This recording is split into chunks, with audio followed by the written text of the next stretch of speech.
दर्शक बंधु आजिर एही भिडियो रे आमे आपण मानकु कहबु कि किए एवं काहेकि भगवान श्रीकृष्ण को देइथिले सुदर्शन चक्र। ए विषय रे जानिबा पई एही भिडियो को शेष पर्यंत निश्चय देखंतु।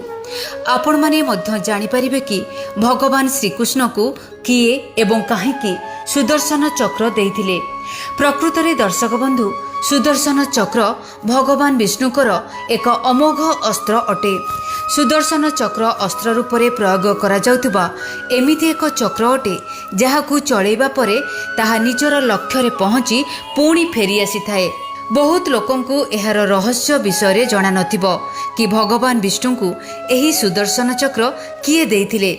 किंवदंती अनुसारे एही चक्र भगवान विष्णु गढ़वालर श्रीनगर स्थित कमलेश्वर शिव मंदिर रे तपस्या करी प्राप्त करथिले।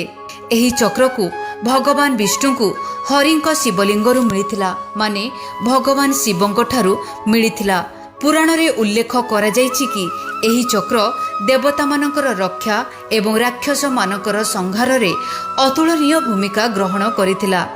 ताहाले आसंतु जानिबा कि किपरि भगवान शिव वरदान रे विष्णु को सुदर्शन चक्र देइथिले। एहार एक सुंदर पौराणिक कथा मध्य रहिछि। थरे भगवान विष्णु शिवंकर पूजा करिबा पई मनस्थ कले। सेठारे से मणिकर्णिका घाटरे स्नान करी भगवान शिवंकर विधिबद्ध भावरे पूजा अर्चना कले।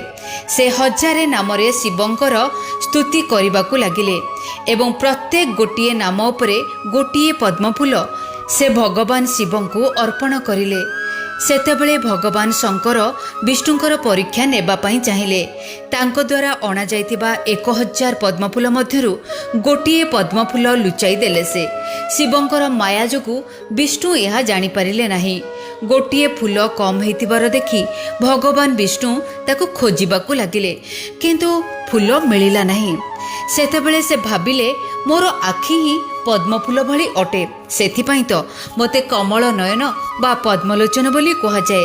हजि जाइतिबा फूल बदल रे मु मो आखि को अर्पण करिदेबी। एभली चिंता करी भगवान विष्णु जेमिति ही निजर आखि भगवान शिवं को अर्पण करिबा लागि प्रस्तुत हेले, सेमिति तत्क्षणात शिव सेठारे प्रकट हेई कहिले, हे विष्णु, तुम भली ए संसार रे मोर आउ केही भक्त नाही। तांकर भक्ति रे प्रसन्न होई भगवान शिव तांको वरदान मागिबाकू कहिले। सेतेबेले विष्णु असुर मानकू शेष करिबा पई एक अमोघ अस्त्रर वरदान मागिथिले। भगवान शिव विष्णु को सुदर्शन चक्र प्रदान करी कहिले, तिनी लोकरे एहार समकक्ष कोनोसी अस्त्र हेबो नाही। विष्णु सेही चक्र द्वारा असुर मानकर संहार करिले, जहा द्वारा देवता मानकू राक्षसंक ठारू मुक्ति मिलिला। एही सुदर्शन चक्र तांको सहित सबु दिन पई रहिगला। सेबेठारू सेही दिन को कार्तिक शुक्ल चतुर्दशी किंबा वैकुंठ चतुर्दशी नाम प्रचलित हैला। आउ एही दिन शिवंकर पूजा अर्चना करिबा द्वारा वैकुंठ लोकर प्राप्ति हेइथाय बोली विश्वास मध्य रहिछि। कुहा जाए जेबे भगवान विष्णु को एही चक्र मिलिला, से एहाकू चलेबा पई मध्य भाबिले। तांको मन भितरे उत्कंठा आसिला कि केउ प्रकार रे एही सुदर्शन चक्र काम करिथाए। सेतेबेले से एही चक्र को प्रथम थर चलाइले। चलंतु एहा पछर कहानी को मध्य जानिबा जे से प्रथम थर पई एही सुदर्शन चक्रर प्रयोग किपरि भाबरे करिले। जेतेबेले तांको पाखरे सुदर्शन चक्र आसिला, सेतेबेले तांको पाखरे सुजोग थिला एहाकू परीक्षा करिबाकू। से मंत्र पाठ कले एवं गोटे चमत्कार घटिला।